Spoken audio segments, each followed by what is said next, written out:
Good evening and welcome to this episode of Konnekt Drive. This is a special episode. It's the Thursday drive because yesterday, due to some unavoidable circumstances, we were not able to have a live broadcast. Kesho but jana, but we are here today. And behind me is my Toyota Mark II GX110. Wenye wamekuwa wakifuata, I've been restoring this car. And today we did something quite interesting on it. If you follow me on my socials, you may have seen a video that I have posted of putting a PPF film, a paint protection film, on this car. The PPF was done at Donga Casper, and one of the reasons why we want to do all this to this car is to make sure that it's back to its pristine condition. And we have really tried to do that. And now we are heading places. We started with the paint job. Suleiman did an engine overhaul, and then today we did the PPF, and we even demonstrated how effective a PPF film is on the vehicle. Now, the purpose of a PPF film is to, one, protect the vehicle from scratches and impact from debris like road chippings, and even some environmental factors that might corrode the paint. The other thing is UV degradation, and also there's UV degradation ile inasababishwa na jua, and also oxidation, plus now also the general scratches. Umeacha gari mahali watoto wanakuja kucheza na wao. I posted this on Facebook and people were like, hapana, this is it's too much money to put in a jalopy. But not everything is done to make economic sense. Some things are done for purely sentimental value. So as we are waiting for guys to come in, I would like you to say hi and tell us where you're watching us from. Remember, this was supposed to be the Wednesday drive, na naelewa ni kwa nini watu hawajaingia. They are used to having this on Wednesday, but today we are having it on Thursday. So Josh Homan is glad to be here. And as the other guys come in and do how we normally do, post where you're watching us from, I would like to discuss something about a car I got to drive over the weekend.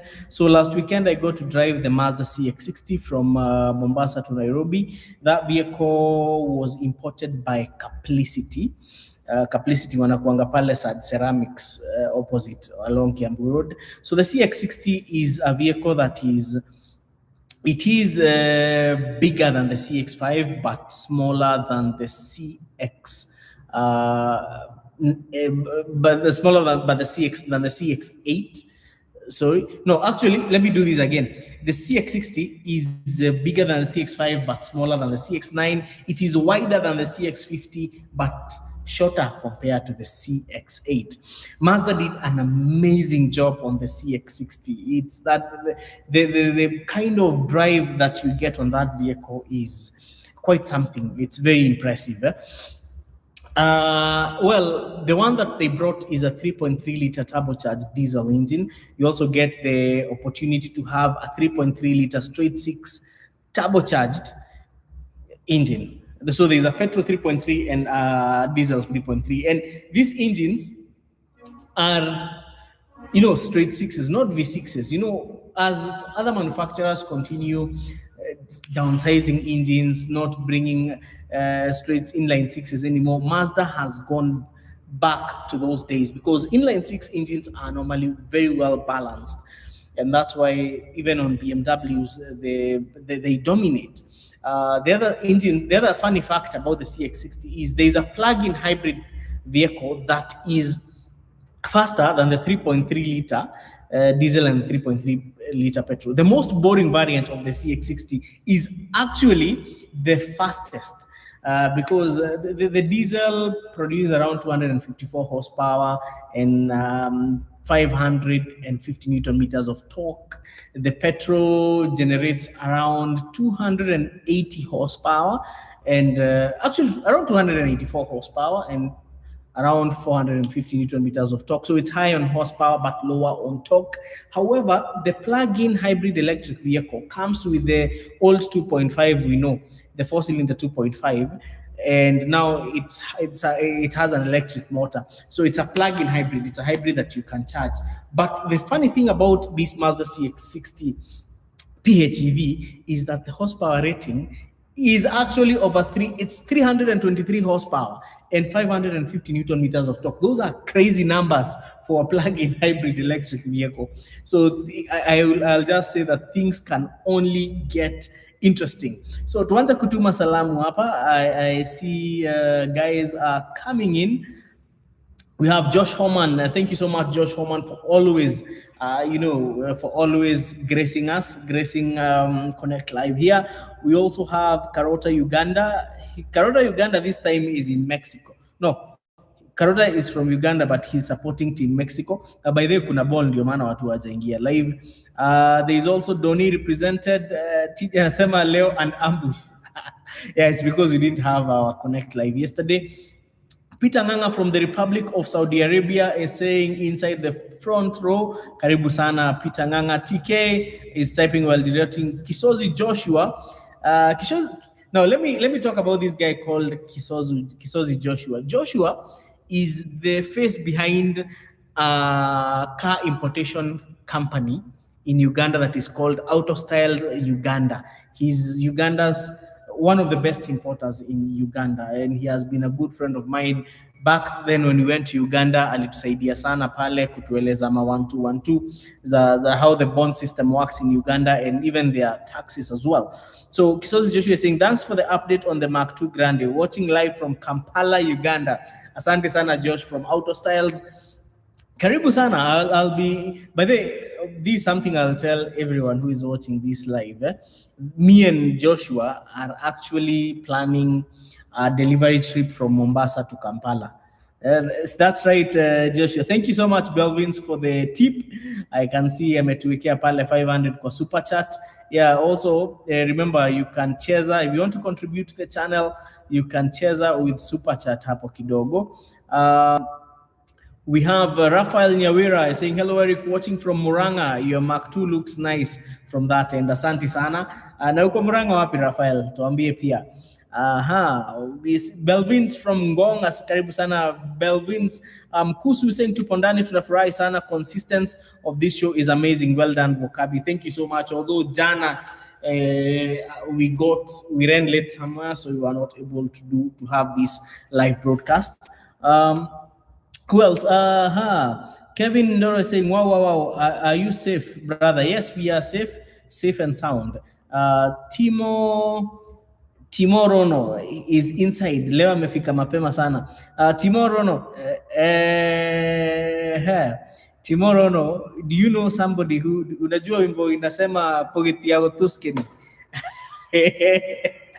Pogeti yako Tuscany. You can tell the guys who are watching what that means. And talking about that, Watu Eldoret, remember we have a garage in Eldoret. It's called Neon Mobility Eldoret, and we are a nominated and authorized Subaru dealer, plus the hybrids experts in the North Rift. So if you're in Eldoret, si lazima gari yako ikuwe Subaru, you can drop your car to Neon Mobility. You will find a guy called Mr. Ezekiel, utapata madam pale kwa reception anaitwa Abby.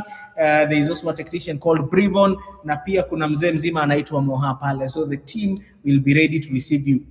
Neon Mobility iko pale Pioneer, adjacent to A to Z hapo.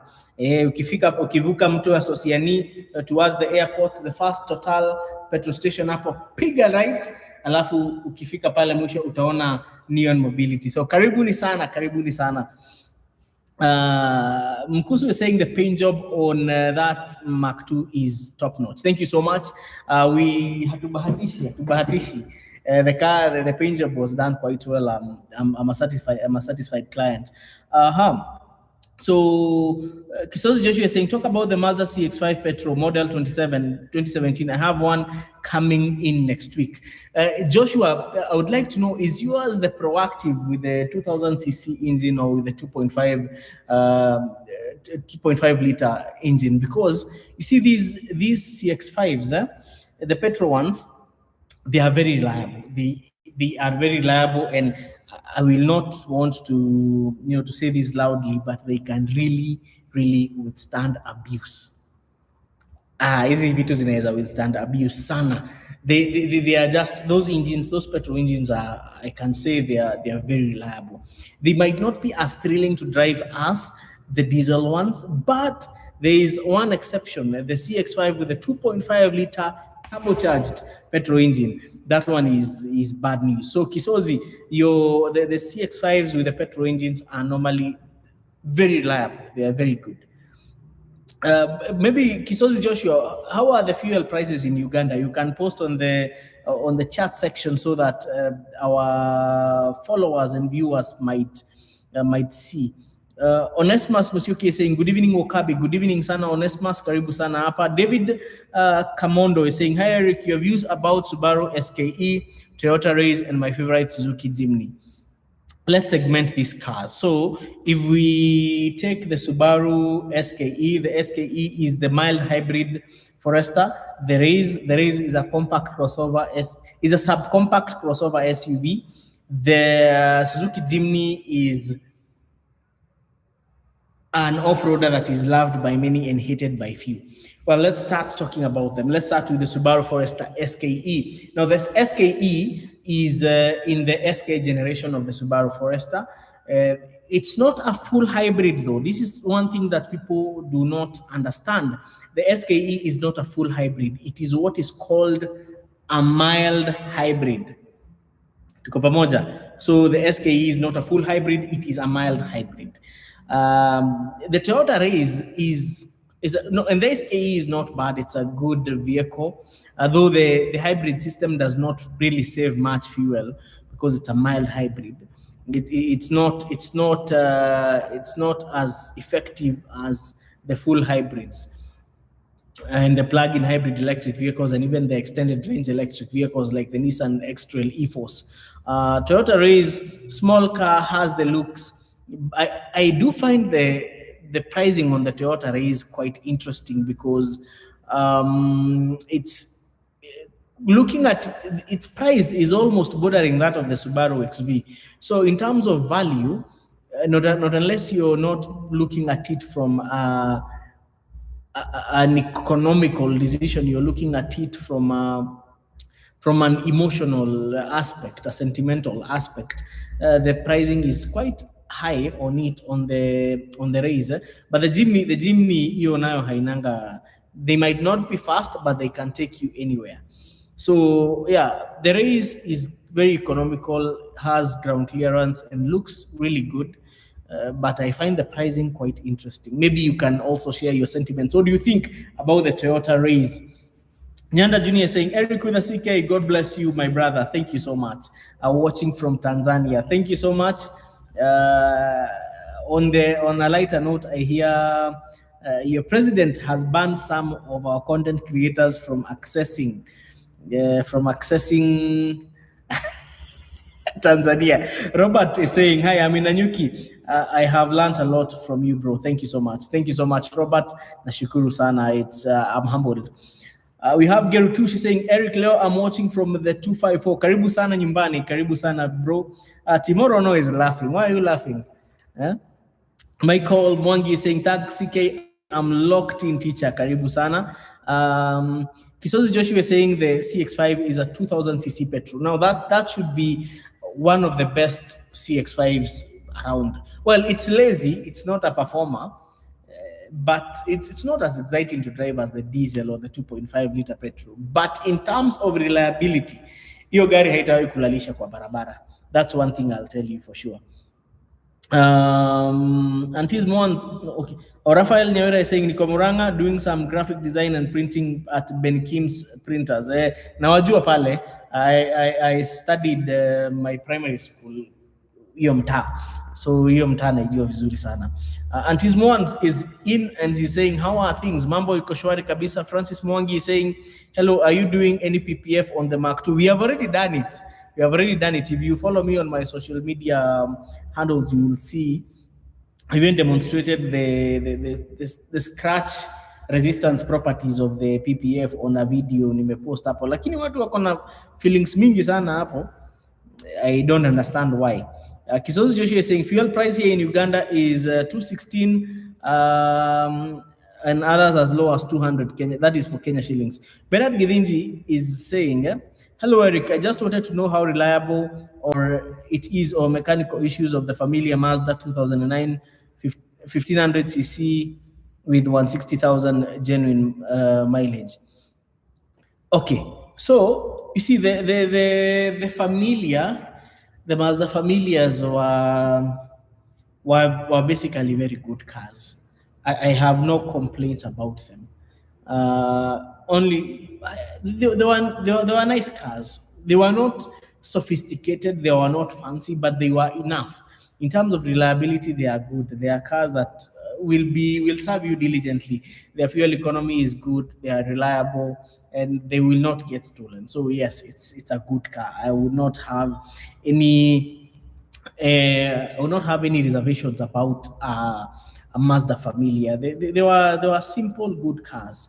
Nkusu is saying, is it true that the body and chassis of an Axio is inferior in a haraka compared to Premium? Kusu, I always say, is on stories a jaba. Is on stories a jaba. You see, when somebody tells you that, you ask them, because you're saying chassis Premium versus chassis Axio, what materials have made that chassis? If they don't have any scientific backing, then it is not. Hakuna kitu kama hiyo. If you use the vehicle for the only vehicles that had, maybe I can mention a few some problems with the chassis were 110s zilikuwa zinakatika huku sana huku in the inner valences. Mazda 323 zilikuwa zina warp zinachomoa drive shaft. Nissan Sunny B12, yeah, B12s had the same issue. So kuchoka, mambo ya kuchoka haraka is like the guys who say that Noah inachoka haraka kushinda Voxy, and you wonder what kind of ignorance is that. We continue. Onesimus Musikezi, good evening, Mukabi. Which car would you advise a first-time car owner between a 2011 Nissan Bluebird 2000cc and a 2010 Nissan Tida 1500cc? Actually, Onesimus, I would advise you to go for the Tida. Reasons being, those Nissan Bluebird Sylphies, the G11s, had well, their CVT could sometimes suffer from overheating, and their dashboards would bubble. But the Tida ni workhorse. Tida hata ukistrain sana ndio transmission ita overheat. But Tidas are actually very easy to maintain, number one. They might not be fast, but they are quite comfortable. Also, Tidas are very economical on fuel. The only thing that Tidas don't like is always use genuine ignition coils. That is number one. Number two, the other thing that you should do on a Nissan Tida is you should make sure that you use genuine spark plugs. And also the suspension, Tidas you kulabushe sana. So you should also keep the suspension in check. Belvins is saying this Mark II is clean as cotton. Thank you so much. Thank you so much, Belvins. Joseph Mega is saying, Eric with a CK, what are the pros and cons of Subaru SK9? Pros include, well, the SK9 is not bad, but the cons are, well, if you get the turbocharged version, it will come with a small engine. It's not even a 2-liter. I think it's an 1800cc for the turbocharged. Now, the best SK9 to buy is the X-Brake with the 2.5-liter FB25 engine. It is not very economical on fuel, but it is very well built, comes with all-wheel drive as standard. And for that matter, the Subaru symmetrical all-wheel drive system is amazing, for lack of a better word. Now, the cons are it's driven via a CVT transmission. So if you push it hard, it starts whining. And it's not exactly a performer per se. You know what we used to know the SG9s for? Now the SK9 is more of a mature vehicle. It will get you from point A to point B in Akimbia, lakini it does not have the sportiness that the Subarus used to have. So I think those are what I would call the cons of the SK9. But generally, if I was to give the SK9 a rating, I would probably give it an 8 out of 10.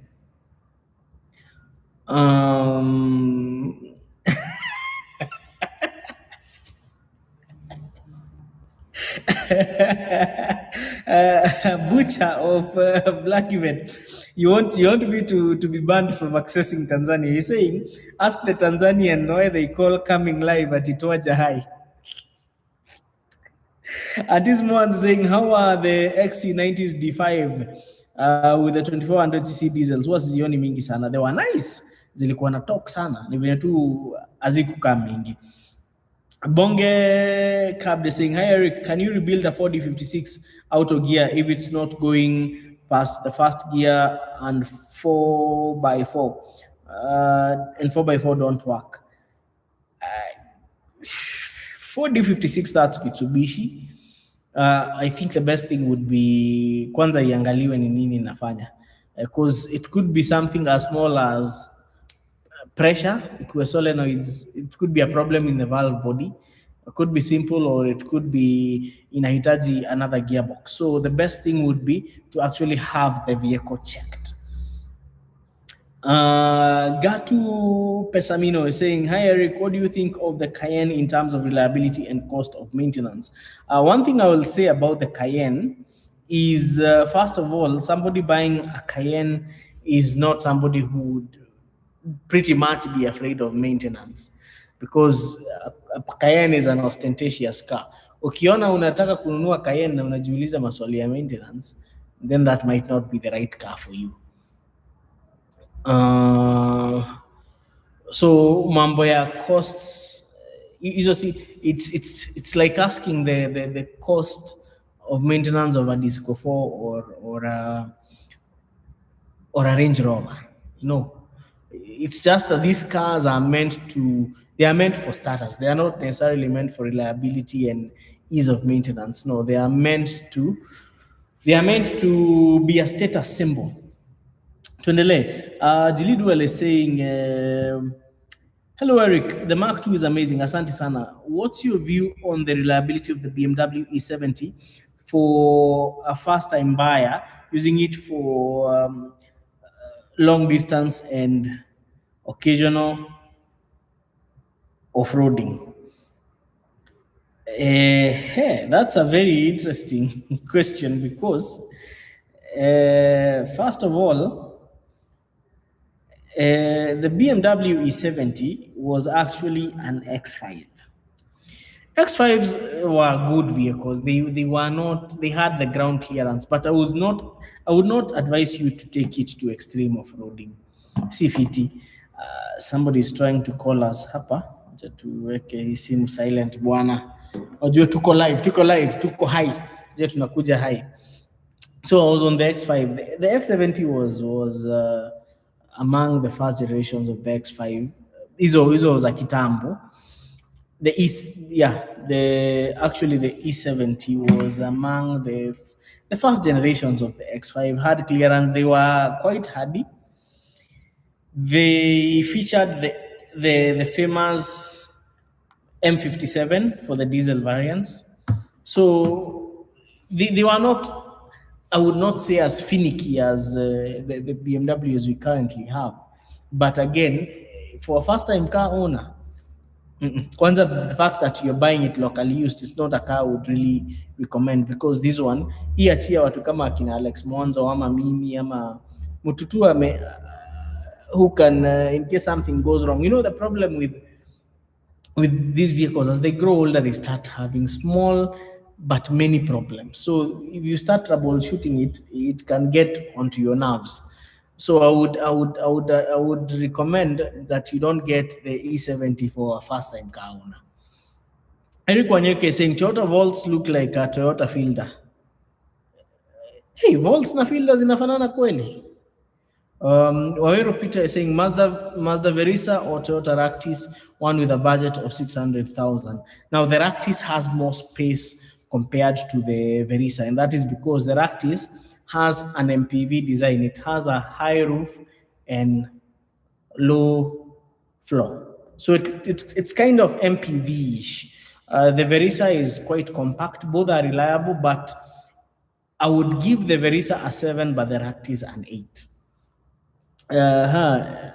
Enoch Kishio is saying, hey, can you recommend a garage where I can install a snorkel and a corn intake for a Subaru SH5. Why do you want to have a snorkel on an SH5? And if you were to have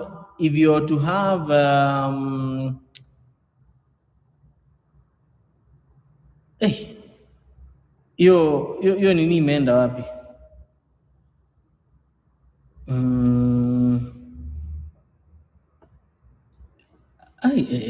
Where did that one go? It was a very interesting. Okay, yes. The snorkel on the SH5. Personally, I don't know, and I would not be willing to do that because now if you're having a snorkel on it, then why would you need? I don't. No, I actually don't know who would do a snorkel on an SH5 because that's a very delicate job, especially now that you want to do a corn intake. Sijaona mtu amefanya corn intake na amefanya snorkel, because if you're doing a corn intake and there is a snorkel, it means that you would have to modify the airbox hapa ndio hiyo corn intake ikuwe ndani, box on top, alafu sasa hiyo inatoka kwa snorkel. So I have not seen anybody who has done that. Yakuza is saying press like and subscribe. Asante sana Yakuza, na shukuru sana. Butcher of Blaviken is saying, can you recommend a painter in Nairobi who can do a proper Mazda Soul Red 46B repaint? I've been disappointed by a few painters, and before I don't know to gamble again. Butcher, you can go to Donga Car Bakery. They have done a Soul Red before and it was quite nice. So check them out. Donga Car Bakery, wako pale Sabaki, karibu na Total Petrol Station. They are the same guys who have done my Mark II.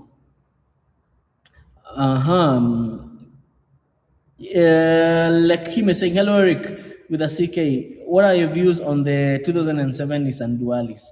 Well, the Dualis is among the cheap crossover SUVs that you will get. The problem with them is that just like any Nissan, their suspension was lazima ukae ukibadilisha. It comes with an MR20. There some came with the MR20, some. But one thing about the Dualis is that the fuel consumption is not very good. They are quite lazy, but they are affordable. They are affordable and they are not very expensive to maintain. But if you can find another vehicle, maybe you can compare it to a Dualis. Jax Adams is saying, I want to import a Range Rover Velar 2023 model. How much? How does the tax cost? I would have to check with our agent just to make sure it doesn't have any rulings, but the tax on a 2023 is likely to be hefty. So what you can do, Jax Adams, you can text us on our WhatsApp number 0710 844 863, 0710 844 863. Then we can able to send you the accurate duty from the port of Mombasa, KRA. Kisozi Joshua is saying the problem here in UG, we don't have mechanics who understands Mazda diesel engines. So that's the challenge. We have most people crying here in Uganda after purchasing. Even in Kenya, we had that problem, but currently we still do have that problem, unfortunately. Especially if you're importing the earlier versions. It's not only in Uganda. They're also having that same problem in Zambia, and Tanzania as well. But Kenya, we have advanced kidogo. I think with time they will be up to date. They'll be up to date. So Jackson Kiprop is saying, explain to me like a toddler why Toyota Avensis, Camry are not popular in Kenya despite being Toyota, and what are your views on the two cars? Well, Jackson Kiprop, now that you have mentioned the Avensis, the Avensis, the first gen, not the first gen. Kuna hii Avensis, there is the current one, and there was another Avensis that had ile ilisumbua watu sana because of the D4 engines, and also their diesel engine was very problematic. So hiyo ndio kitu ya kwanza ili discourage watu na Avensis, but the Avensis after that was not very bad. It came with a 2ZR 3ZR engine which was quite good. Avensis zilikuwa very well built. They were nice cars. Well, Camrys, the reason we don't have so many Camrys is that most of them have big engines. We're talking about 2.4 liter. But now, in the current generations, we have hybrid Camrys and we have Camrys that also have smaller engines, but they have not been embraced in Kenya. It's just a market trend, because you see Camrys are very common in the US and in some other countries, but in Kenya we have never embraced the Camry that much. Just like the way in Uganda there were so many Toyota Progress, but in Kenya we didn't have. There are very few Toyota Progress in Kenya. Ziko kidogo sana. John Kango Singh is here from Ruiru, and his mom is saying, Eric, I saw a place where Toyota Premios Nyoka. People, it was being sold at 800,000, and I saw people defending the price, but there is a slight error. Hey, Premio Nyoka 800, watu wacheza na pesa ya watu sana. I know somewhere where it's going for like 500 or even 450. Mogambi is saying, hello Eric, what's your advice on getting a locally used Subaru Forester 2016 non-turbo at a budget of 2.5 million? Or what better car can I get? 2.5 million for a locally used 2016 Forester is a bit on the higher end, I would say, unless the vehicle is very clean. If you 2.5 can get you can get a very okay. Why the Forester? Do you have any other options, Amagari? Because 2.5 would be a very good budget for even a CX-5. If you're a sedan person, it's money that can get you a new Atenza, foreign used Atenza. 2.5 ni gari gani ingine inaweza nunua inaita kusumbua? No, 2.5 if for 2016 2019 Foresters are going for like 3.3 all the way to 3.6. So 2.5 for 2016 is a bit on the higher end. The best price for that vehicle for 2016 Forester would be from 2.2, 2.3. Moses Orina is saying, hello Eric, please talk about the reliability of a BMW N46 in the 1.8i. No, one thing I'll say is, if it's well serviced, it will serve you well, but it has so many brittle. It has some brittle plastics, so zivunjika at times, unapata ina leak coolant. But if you service it meticulously, it's going to serve you well. Kitu haipendi ni shortcut, but also you have to keenly look at the water pump. You have to keenly examine those pipes so that they don't become brittle. It has so many plastic pipes huko ndani, so you have to make sure they don't become brittle and start leaking coolant, because if it leaks coolant, hiyo nayo itafanya hiyo engine ichemke. So I think that would be the major thing to worry about. But other than that, uendesha gari. Ivan Swambogo is saying, review a CX-60 unaweka lini man? I saw that car and I'm sold. You will have it on Monday morning. Monday morning mtakuwa na hiyo. It's actually ready, only that Friday is not a good day to post reviews. Naashon Ngaroya is saying, Nissan Note E11 E4WD versus Mazda Demio 3rd gen versus Honda Fit 2nd gen. Reliability, ease of maintenance, and the only consideration. Note E11 E4WD, they had their 4WD system was ahead of their time. And you know, that 4WD system is the same system that was used on the 2nd generation Mazda Demio DE, Mazda Demio Mayai. Its 4-wheel drive system was borrowed from the Note E11. Na pia hiyo E4WD bado ilikuwa kwa TIDA, I guess. Yeah, so E4WD was quite a good and intelligent 4-wheel drive system. But on all these cars, The vehicles that would go very well would be the Demio third gen and the Honda Fit second gen. Those ones would be it. Hizo zitakusaidia sana. Eric Kamombo is saying, hello Nemsik, karibu sana. Professor Amombo hapa. 2012 Lexus RX 450H or 24 Vanguard. Second car, send me a number. Well, Eric Kamombo, our official number is 0710 844 863. 0710 844 863. Well, between the Lexus RX 450H and the Vanguard, personally, I would go for the RX 450H. It is more comfortable, it's better, it's a better build. The hybrid unit on it, because the H was a hybrid, the hybrid unit on it was very solid, haikuwa na mashida mingi sana. In terms of comfort, you cannot compare the Lexus with the Vanguard.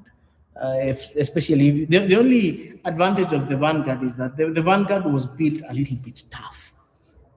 The Lexus is luxury oriented. The Vanguard, especially the four-wheel drive ones, zinaweza survive a little bit of abuse. So apart from that, this will narrow down to what are you looking for in between these two vehicles. Kama unataka gari rugged, and a Vanguard. Kama unataka gari luxurious, and a Lexus. Sawa. Martin Yanumba is saying, I'm wearing it inside. That CX-60 is hot. Please bring the review. Nitaleta hiyo review, nitaileta sana.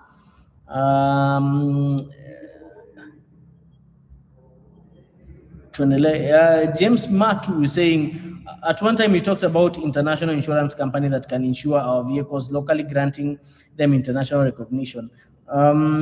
Yes, that was a video that we did with Dr. Washira Mokorino, and he talked about his vehicles are insured in SA, but it's not as easy as it looks, and it also pia pesa inahitaji mingi, hiyo hitaji pesa kidogo, needs a lot of money.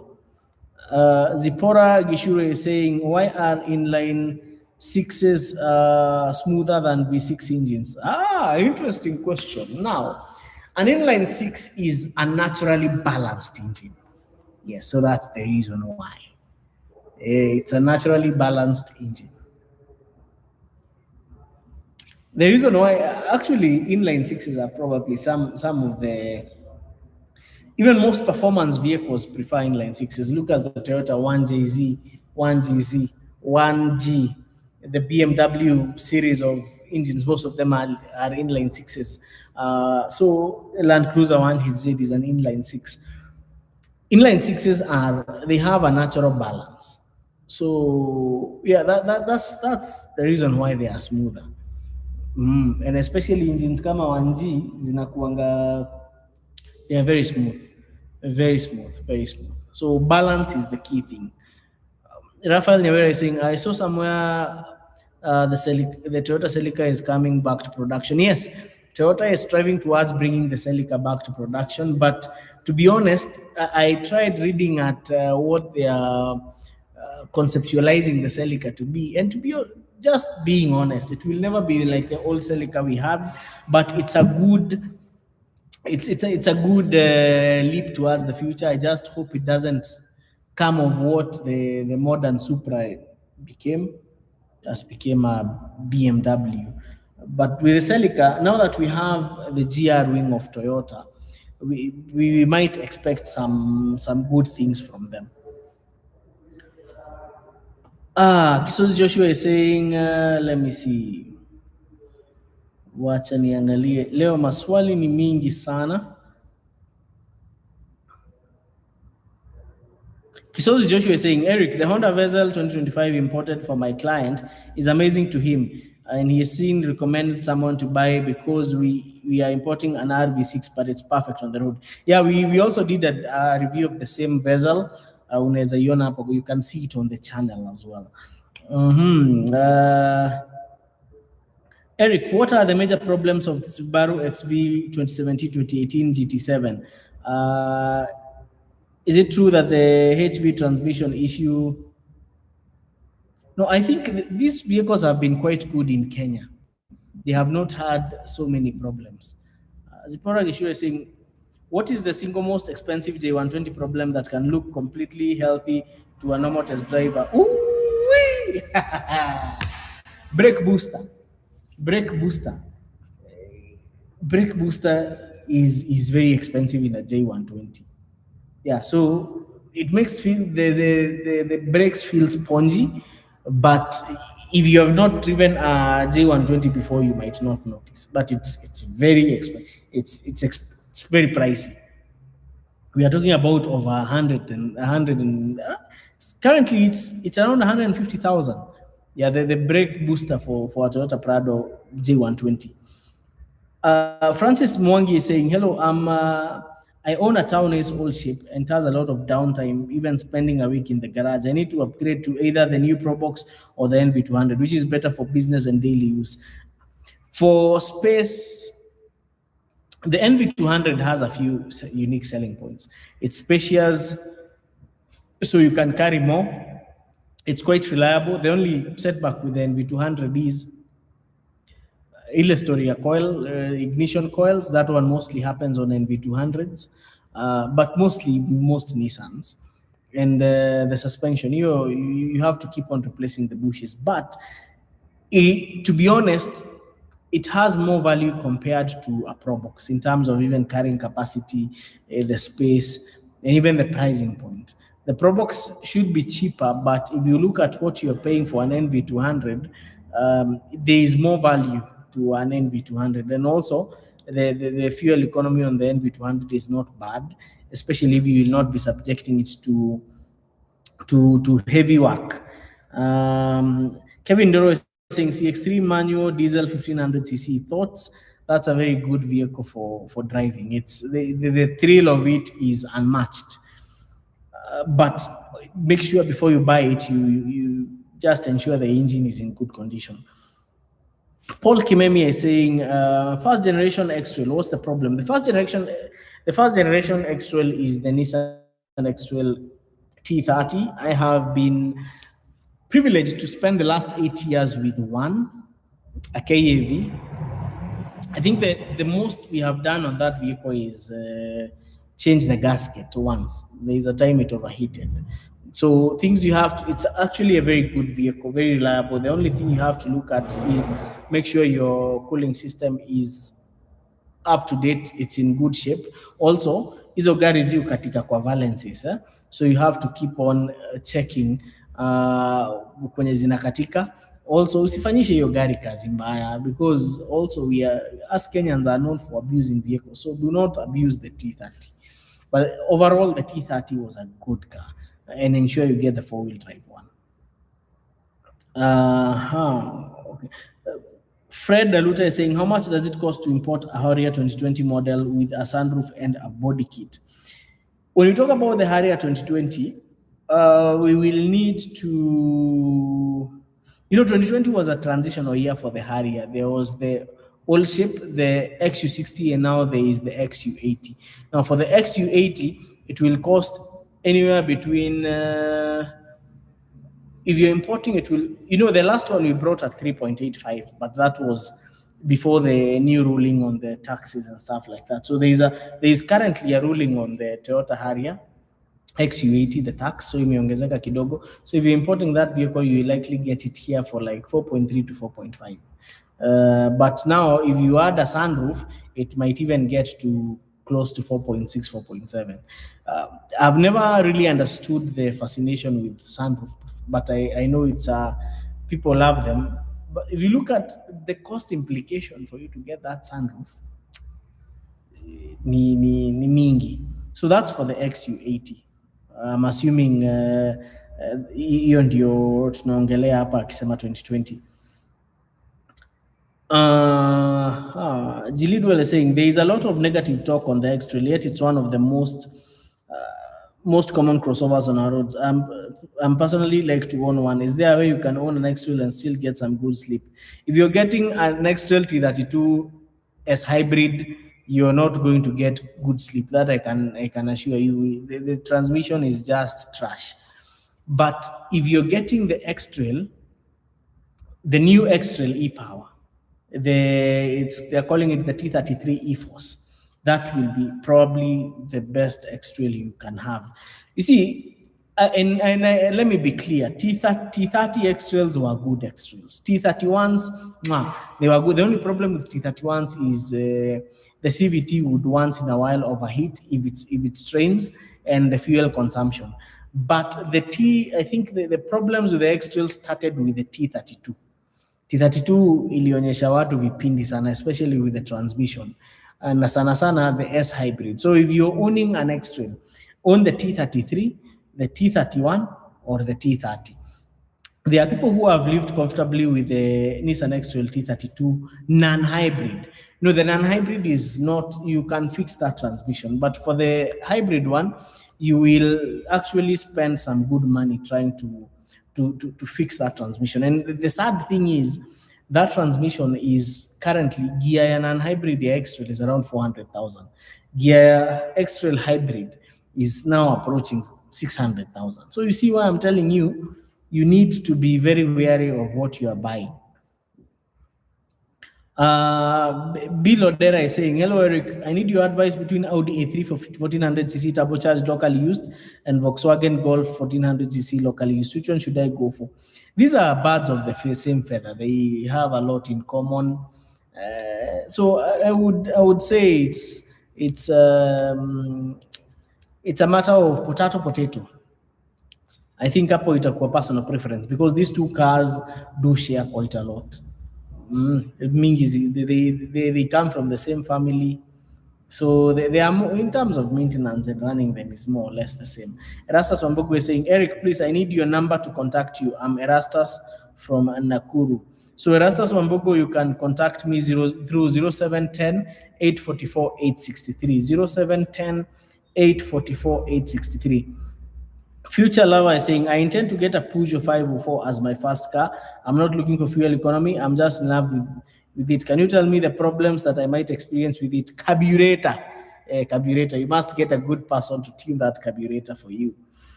Mothe Cairo is saying, hi CK, I'm watching from Saudi Arabia. Thank you so much, Mothe Cairo, for joining us. And thank you to everyone who takes their time to watch this weekly live stream. Nashukuru sana. And I'm very, very, very, very grateful. We have Mark Miner saying, hello Wakabi, I just got a 1.5 diesel Demio fast service and I used 5W40. I'm getting good kilometers to the liter up to 37, but I've been told 5W30 is better for my engine.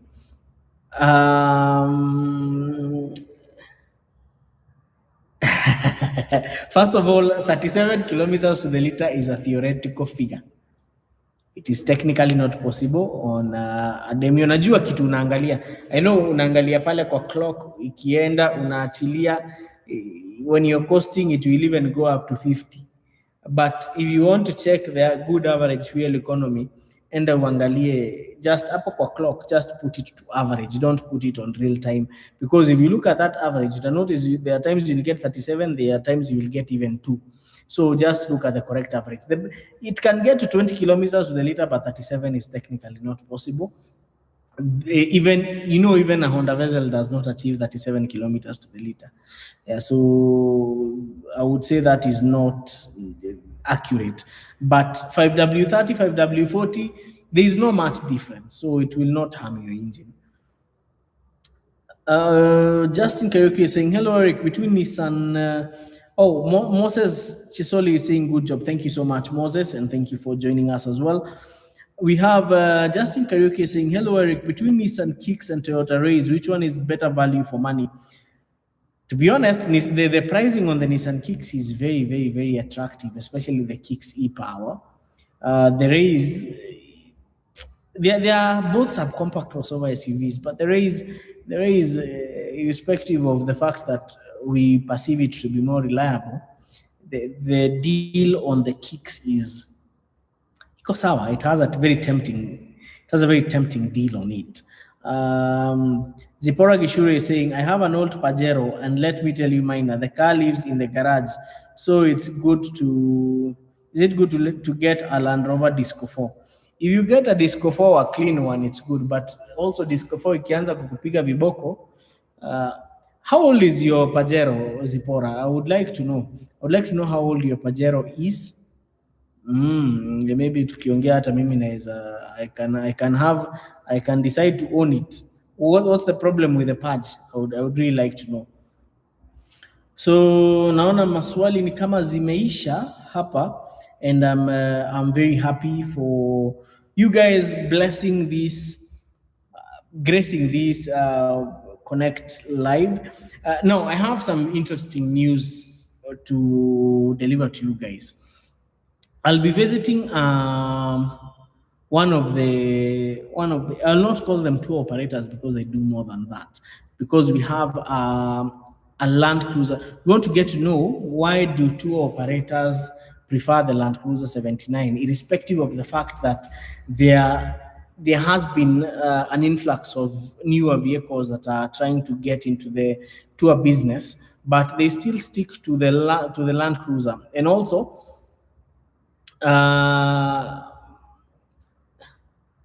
okay, just a moment. And also, so we want to get to understand why the Land Cruiser and which engine do they prefer, because on the 79 we are looking at the 1HZ, the 1VD, and the latest 1GD. So it's going to be a very interesting feature. You're going to have it on the channel next week, and also on my social media channels as well. Nani anasema Zipora Gishure is saying, no, Vincent is saying, you said when you would take the farm tour, where did you take the pickup? Farm tour inakuja, very relax. Zipora Gishure, when you say old,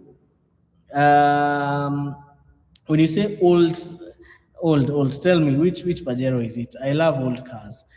Kaka Mucho, I own a Demi and it gives me 27. You see, Kaka Mucho, 27 is, I can say, if you're driving downhill mahali hakuna milima, it's possible, but kuna watu huwezi ambia, but anyway, allow me not to comment about that. Moses Chisole is saying, good job, brother. And fuel consumption about Toyota Fielder, please advise. Fielders are generally good in terms of fuel consumption. They'll give you anywhere between 14 and 20 kilometers to the liter, depending on the engine they have and whether they are hybrid or not. Hybrids can go up to above 20 kilometers to the liter. The non-hybrid with the 2NR engine can go up to 20 Apple, 18, yeah.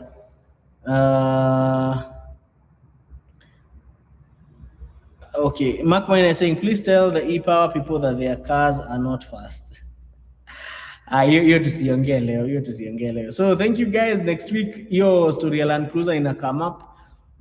Also, there is also watu wa Ukambani. We are also coming to you. There is a very interesting project we have about the public service vehicles of Ukambani, why they choose a certain particular vehicle that is also fading away because production ya hiyo gari iliisha. So we also want to see what are the alternatives and what's the future of PSV in that region. Sawa. So Belvin is saying, almost forgot, when are we having limp mode back? We are having limp mode back probably in July. We're having it in July. So from July we are having limp mode back. We managed to do the 3 trials of limp mode. So limp mode is coming back bigger and better. Sawa. So thank you guys, and thank you for joining me. Have a good night. And remember, if you hey, lyrical chats, man. Old man, tell us briefly about the Murano. I'm just kidding. When people say it's tears and garage, Muranos are actually Murano ni expensive to maintain. There's a Mzee who once told me, you see, where I come from, old people can leave a curse. So the Mzee told me he's going to leave a curse kwa familia yake and his lineage that no one should ever buy a Nissan Murano. Thank you so much, guys, and do have a good night.